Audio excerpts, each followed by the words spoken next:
Hello, I'm Caris Evans and welcome to Sign 7 News, bringing you a recap of what's been going on in the sign and wide format print industries. Coming up, new launch for Drytac ViziPrint, large printworks announces management buyout, Make It Happen embraces sustainability, and Wild Thang celebrates charity success. First, self-adhesive specialist Drytac has launched its improved ViziPrint Impress Clear UVL film. An optically clear gloss PET printable film, the product is designed for easy installation of graphics onto glass and other smooth, flat surfaces. The film is PVC free, 100% recyclable, resistant to both wear and tear and water, and can be used in both indoor and outdoor environments. Next.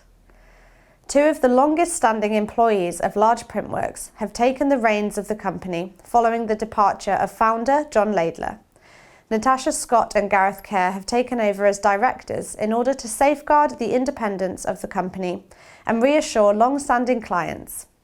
Laidler still holds a 10% stake and will remain as a non-executive director. Now, the last 3 years have seen sustainability become more important than ever before, as companies are increasingly assessed on their green credentials. In response to this, signage consultancy Make It Happen has launched its Sustainability Bootcamp to help businesses navigate this complex topic. At the inaugural workshop, we spoke to sustainability lead Amy Davis, who told us more. Within the large format, obviously a lot of materials are designed to last maybe one day, a week, maybe a month.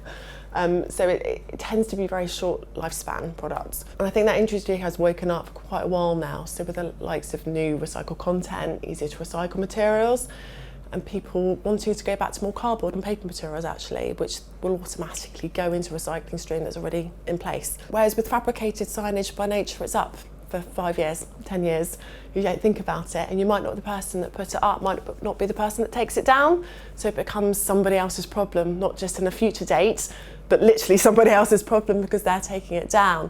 But it's still something that's still incredibly wasteful that needs to be had a look at as an industry. And as an industry, people aren't quite ready yet to answer those questions. I think because there's a trend for people to want to be obviously sustainable, so there are things like metals, very good at recycling. It's not obvious that it's actually got sustainability credentials. So if you've got a retailer that as part of their branding, they really want to communicate and sing from the rafters, I'm seeing a lot of them going back towards wood, which has interesting topics around durability, particularly for exterior, which we'll do with separately, but obviously interior, it will last for a long time. It does have lovely aesthetics, it's obviously sustainable, and there's a very good recycling stream already in place for wood. With sustainability, the other angle is obviously durability on there and weathering. So you may have a product that ticks the recycling button and got recycled content, but actually you're gonna not last longer than 12 weeks, and then you've got to replace it. So you've got to bear in mind the cost of your van, your petrol, all the other environmental angles. Whereas actually if you go for a more durable product, like a metal product, you're not going to have to replace it for at least another 10 years, maybe if not longer. You're more likely to replace it because you're rebranding as opposed to the fact that the material or the sign has deteriorated. As brand consultants, which we are in the signage industry, it's our job to kind of make people aware of the right materials for the aesthetic that they want, but also make them aware of the maintenance angle. And now, increasingly on the sustainability angle as well, and how you would treat that product at end of life. So I think typically we're going to see a real mix, like we always do on our workshops. So we're going to have people who are business owners, but we might have a business owner who has decided to send someone in their organisation who has already demonstrated a passion for sustainability, which makes sense. You want enthusiasm to push these things through. So the course itself is a mixture. So I'd say it's about 50% product. So we look at products which people might not already understand that they've got sustainability credentials already that they can talk about, some interesting statistics there. Then the other side of it is we look at who are the people now that are wanting to buy sustainable products and asking these questions. Who are the people that aren't? So don't have these conversations with them. Don't waste your precious time as a brand consultant. They're not interested. But there are an emerging group of people that are willing to spend a little bit more money if it does tick the sustainability box.